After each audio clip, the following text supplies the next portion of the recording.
Jantar. Przódele jednym panem był tu Bełgłesk. Błyszk, co mieśku w pałacu na dnie młeża. Żundzyłen wiatram, sztormam i wałama. Jak on łed płeciwy, był tyś był spokojny. Na młeżu tej była piękna glada. Czej Głesk łebzyru swoje królestwo w żegle rybaczcich czułem dmucha przejaznu szarlinga. Ale biwało, że Głesk so iwrował. Tej sztormłewi wiatre, płecka całe młeże, łestrywały, walały w brzyk, a ti cerzyni, co nie zdążyli na czas przepłynąć z młeża do dum, dzinole w młerścich wyłnicach. Głesk mieśku ze swoją piękną córką. Jej imiono było Jurata.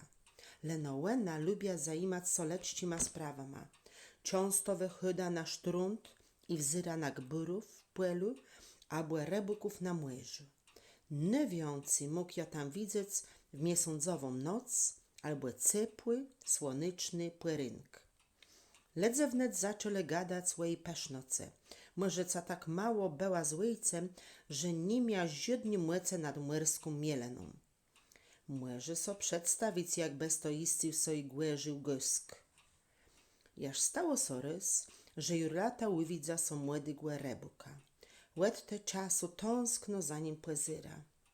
Jak ległe z daleka łyżdża, już so cesia, że może wzyrać na swojego peszny głębelna.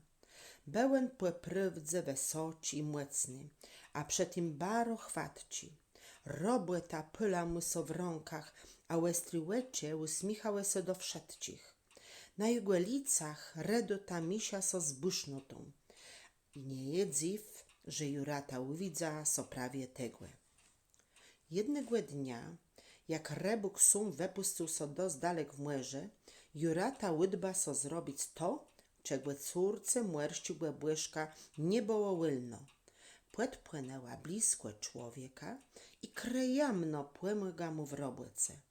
Ale rebuk so spłystrzegł. Łybyczył w czesty łedze redenica i zazdrzył sobie pesznota. W jego łeczach wyląkły Jurata łyzdrza miłota. Za sztyt rąka rebuka wecygna sobie strona, Jurata była tak szczęśliwy, że wcale nie zastanawia so, lezaro przejęła roczba. Stało so to, łeczim od dawna sniła. Tery stoja w byce kole swojego mulka. Tegłe ju Głeskowi było za wiele. Jemu to so ju dawno nie widzało. Kto to ciu, żeby młeżeca so zadywa z ledzema. A czej łen łebucił, że łena je zazdrzono w rebuka, rozjarchłelił so gromisto. Na to łen nie mógł przestać. Zaro tyś bełt płekuzył co łen młeży. Wieldzik żmłete i gromisty wałe ceskałe czółnem, jak skłera pą łeżecha. Głeski śmiał nydzeja i łył Juratę. Równak łena webra swojego mulka. Łebłe je weżasły sztormem, zaroso ścierowele do sztrundu. Tej Głesk rozgłożył so iż barsi. Wałe jednym żłetniącym łebru całe czułem w perzenę, a rebuk na wiedno łestą w młyrści głąbi. Na młec łejcowską Jurata nie była w sztądze nic płeradzic i stracała swojego mulka. Jak bełt so ją uspokoił, wedosta cało ukłychany głę i żeby młody rebuk w górę mógł wzyrać na lubłetnie młeże, płychłowa głę na rozewścim sztrunce. Zbłylały i ledwo żewły, sedzała pole grobu i płaka. I łzy scekały po licach, spadały na ziemię, na łedrzenę i chłejowe igłę, a później płynęło do młeża.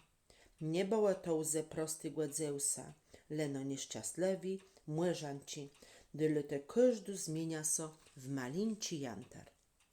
Głesk je wszedł ci zbieru i stawił z nich pałac dla swojej łykłychuny córci. Ale ona nie chce iść do bestialściego ojca. Ty, rozgłożony Głesk, zburzył bełt tak mocno, że jantarowy pałac rozpadł so na 1 000 000 szteczków. Do dziś dnia sztorm wyrzucuje na sztrunt.